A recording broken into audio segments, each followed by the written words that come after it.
Lokoz boxing. Oscar Valdez versus Robson Conceicao.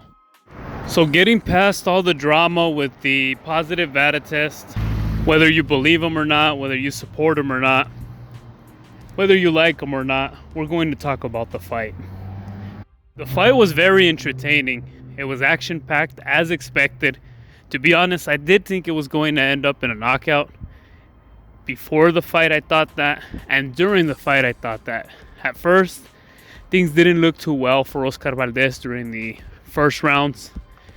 Conceicao was doing a great job at keeping Valdez at distance, hitting him, avoiding getting hit. He was really doing his thing during the first half of the fight. You can see Oscar Valdez's frustration during the first half of the fight. On the other hand, you can also see Conceicao being comfortable during the first half of the fight. Well, he did what he wanted, and he was doing it perfectly fine.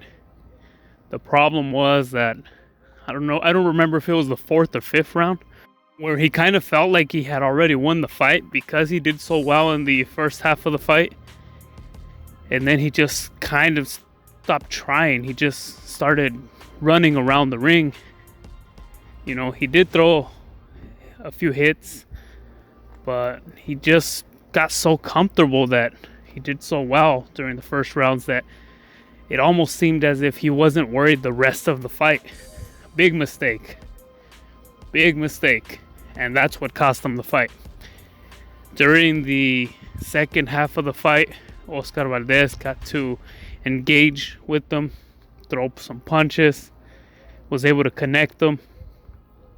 And it looks like Conceicao was basically just trying to dodge everything, trying to run away. I think that's what cost him the fight. It was funny because when the fight ended, he and his team were so confident that they had won. And they got so frustrated when the decision came in that they didn't win. But it looks like Conceicao got into that mentality during the first half of the fight that he had already won, so he didn't have to do much. It appears that there was some controversy. I don't see how this is controversial. I clearly saw Oscar Valdez winning. I mean, it wasn't a one-sided fight. It was a battle. It was entertaining. But at the end of the day, I did see Oscar Valdez win only because Conceicao took his foot off the gas pedal towards the second half of the fight. And you'll even hear in some of the comments during the fight. For example, Timothy Bradley, who wished Oscar Valdez would get knocked out during this fight, according to what he said.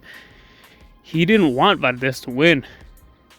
But even he admitted during the comments on the fight commentary, he admitted that Conceicao no longer looked worried about winning the fight during the second half.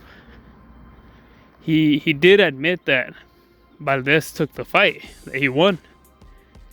He wasn't the only one. There were many others that noticed this. I don't see any controversy in this victory. With that being said, I wouldn't mind a rematch. It was a very entertaining fight. Robson Conceicao gave a really good fight, especially for someone that was not relatively known around here, and perhaps not a lot was expected from Conceicao. There wasn't actually even a lot of hype or promotion about the fight up until the VADA test came back positive. That's when the fight started getting more recognition. Let me know what y'all think. Don't forget to like and subscribe. Lokoz Boxing.